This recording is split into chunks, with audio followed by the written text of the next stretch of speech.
अवसाद यानी डिप्रेशन। 21वीं सदी में इस मुद्दे पर चर्चा कुछ आगे बढ़ी है। सुधीजन कहते हैं कि बात ज्यादा हो रही है लेकिन फिर भी कम है। लेकिन टीवी एंकर का कहना है बिल्कुल झूठ। एक डिप्रेशन ही तो है जिस पर बात हो रही है। सुबह 9:15 से दोपहर 3:30 तक 30 एंकर 350 बार समझा देते हैं कि डिप्रेशन कैसे आएगा या कैसे आने से रह जाएगा। एंकर महोदय आर्थिक डिप्रेशन की ही बात कर रहे होते हैं। हिंदी में इसे मंदी कहते हैं, अवसाद नहीं कहते, मंदी वाला डिप्रेशन। एक ही शब्द के दो मतलब होने के चलते एंकर महोदय कंफ्यूज हो जाते हैं। लेकिन टेक्निकली उनकी बात सच भी है। मानसिक अवसाद पर चाहे बात हो न हो, आर्थिक मंदी पर इंसान तब से बात कर रहा है जब से दुनिया में व्यापार शुरू हुआ। लेकिन इतिहास के स्टूडेंट होने के चलते तारीख के लेखक कमल जी इस एरिया में सेंधमारी कर रहे थे, वो भी वाजिब कारण से, क्योंकि बाकी चीजों की तरह अर्थशास्त्र का भी इतिहास होता है। और इतिहास आज सुबह बताकर गया, हम गए थे उसके पास पूछने और उसने बता दिया कि दुनिया में पहली मंदी आई पहली सदी में। एनो डोमिनो वाले कैलेंडर के हिसाब से एडी। पहले लगा कि कोई वैभवशाली कारण रहा होगा, सम्राट को किसी युद्ध में पराजय मिली होगी या ऐसा ही कुछ और। लेकिन पढ़ने पे पता चला कि तभी मंदी के कर्ता धर्ता बैंक्स ही थे। रोमन बैंकों ने बिना सिक्योरिटी लोन बांटने शुरू किए और लोन चुका नहीं पाए। तब से लेकर 20वीं सदी तक 50 बार मंदी आ चुकी है इसी वजह से। कभी ट्यूलिप के दाम बढ़ने के कारण तो कभी तंबाकू की कमी के चलते। लेकिन ये सब फाइनेंशियल क्राइसिस लोकल थे। पहला विश्व युद्ध लड़ा गया तो सब ग्लोबल होने लगा, मंदी भी हुई। और पहली वैश्विक मंदी आई 1929 में अमेरिका में, या यूं कहें कि वो वैश्विक मंदी अमेरिका से शुरू हुई। अब आप पूछ सकते हैं कि हम तो भारत का इतिहास बताते हैं नए वाले तारीख में, तो आज अमेरिका की बात कैसे हो रही है? बात हिंदुस्तान की ही है, लेकिन बात की शुरुआत हुई अमेरिका से, इसीलिए शुरुआत वहीं से होना लाजमी था। पहली वैश्विक मंदी का भारत पर क्या असर हुआ, उसके क्या कारण थे और उसका भारत के स्वतंत्रता संग्राम पर क्या असर पड़ा, आइए जानते हैं। नमस्कार, मेरा नाम है निखिल और आप देख रहे हैं तारीख, जिसमें हम सुनाते हैं उस तारीख से जुड़ी भारत की ऐतिहासिक कहानियां। आज 28 अक्टूबर का दिन है और आज की तारीख का संबंध है पहली वैश्विक मंदी से।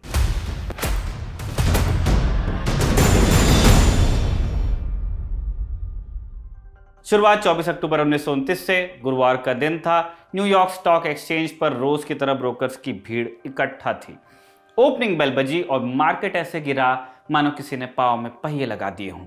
यह हलचल जब तक थमी तब तक मार्केट 11% गिर चुका था। आज की तरह मिनटों में इंफॉर्मेशन तब नहीं मिल पाती थी। टिकर टेप का जमाना था। टिकर टेप आप पूछ रहे हैं, किसी तारीख के एपिसोड में आपको बताएंगे टिकर टेप क्या होता है। बेसिकली टेलीग्राफ लाइंस के थ्रू मैसेजेस भेजने का तरीका था। आज की तरह इंस्टेंट जानकारी नहीं होती थी। उस जमाने के हिसाब से सबसे उन्नत तरीकों में से एक था, लेकिन उसमें समय लगता था। अगले कई घंटों तक ब्रोकर्स को कोई खबर नहीं थी कि कौन से शेयर्स बिके हैं और कौन से खरीदे जा रहे हैं, इसलिए ये सब चलता रहा। आनन फानन में वॉल स्ट्रीट के सभी बैंक मैनेजर्स की मीटिंग बुलाई गई। रिचर्ड विटनी न्यूयॉर्क एक्सचेंज के वाइस प्रेसिडेंट हुआ करते थे तब, उन्होंने मोर्चा संभाला। बैंकों के पैसे की ताकत के बल पर सारे ब्लू चिप स्टॉक मार्केट से कहीं ऊंचे दाम पर खरीद लिए गए। उम्मीद थी कि लोगों का भरोसा बढ़ेगा, ऐसा हुआ भी। क्लोजिंग बेल बजने तक मार्केट ऊपर उठा और 50% की रिकवरी भी कर गया। सबकी सांस में सांस आई। किसी को नहीं पता था कि अचानक ऐसा क्या हुआ था, लेकिन बला टली तो कौन पूछे वाले एटीट्यूड से मंडे को फिर से मार्केट खुला। और उस दिन मार्केट के देवताओं ने ऐसा प्रकोप दिखाया कि क्लोजिंग बेल बजने तक मार्केट 12.82% गिर चुका था। अगर थोड़ा भी आप शेयर मार्केट के गेम में हैं, मेरे तरह नहीं है, उससे समझते हैं, तो समझेंगे कि ये फीसद कितना बड़ा होता है। ये सब हुआ था आज ही के दिन, यानी 28 अक्टूबर 1929 को। बाद में इस दिन को ब्लैक मंडे के नाम से जाना गया, क्योंकि इसी दिन से वैश्विक आर्थिक मंदी की शुरुआत मानी गई, जिसे ग्रेट डिप्रेशन के नाम से भी हम जानते हैं। अगले दिन यानी 29 अक्टूबर को भी कमोबेश यही हाल रहा। 2 दिन में इन्वेस्टर्स को $30 बिलियन का नुकसान हुआ उस जमाने के हिसाब से।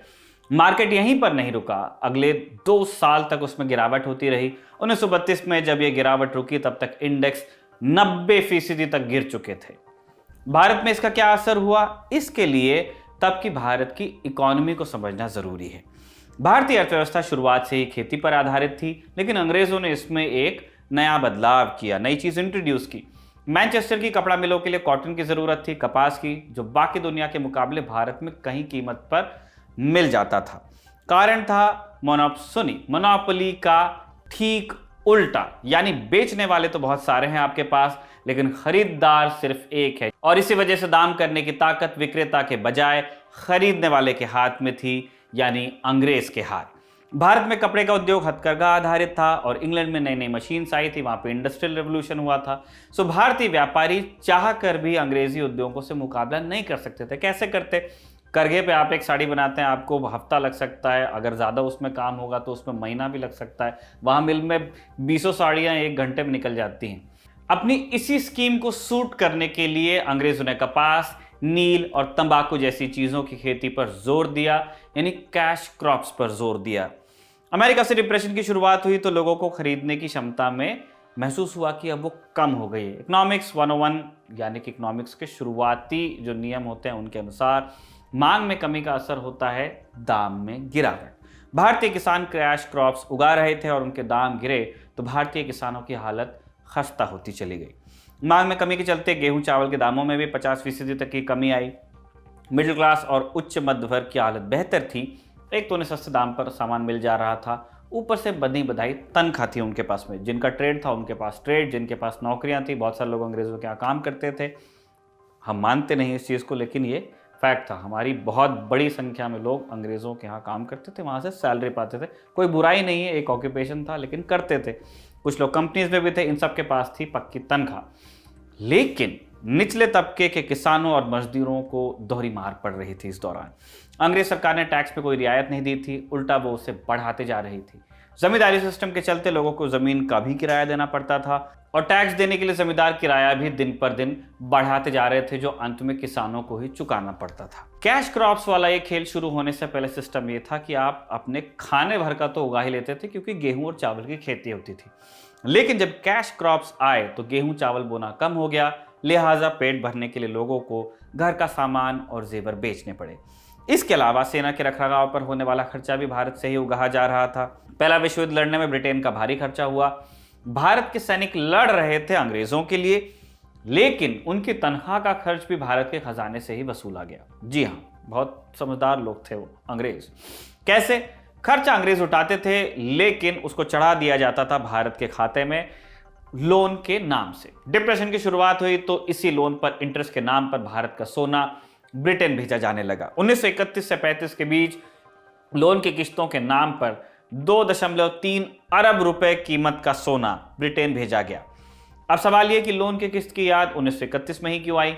इसका कारण यह था कि भारत का रॉ मटेरियल वैसे भी औने पौने दाम पर उनको मिलता ही था ब्रिटिशर्स को, और सोना प्रोडक्शन या युद्ध में काम आता नहीं था। इसीलिए 1930 से पहले सोने का कुछ खास महत्व नहीं था। सोने का महत्व बढ़ा 1931 में मंदी के बाद। क्यों? दरअसल ब्रिटेन की मुद्रा पाउंड स्टर्लिंग सोने पर आधारित थी, यानी 1 किलो सोना खरीदने में कितना पाउंड खर्च होगा यही तय करता था कि पाउंड की कीमत कितनी मानी जाएगी। पहले विश्व युद्ध से पहले सोना सस्ता होता था, लेकिन युद्ध में खर्च बढ़ा तो भरपाई की गई नोट छापकर। सोना उतना ही रहा और नोट बढ़ गए, मतलब पाउंड की जो कीमत थी वो कम हो गई। मुद्रा की कीमत कम होती है तो लोग सोने में निवेश करते हैं। यही हुआ और ब्रिटेन को भारतीय सोने के भंडारों की याद आई। यही सोना ले जाकर ब्रिटेन की इकॉनमी को डिप्रेशन से उबारा गया। हमारे यहाँ से चोरी करके ले गए, अपने यहाँ इकॉनमी सुधार रहे थे। अब भारत में लोग भुखमरी की हालत से गुजर रहे थे। अगर ब्रिटिशर्स चाहते तो कोई कदम उठा सकते थे, लेकिन ऐसा नहीं किया गया।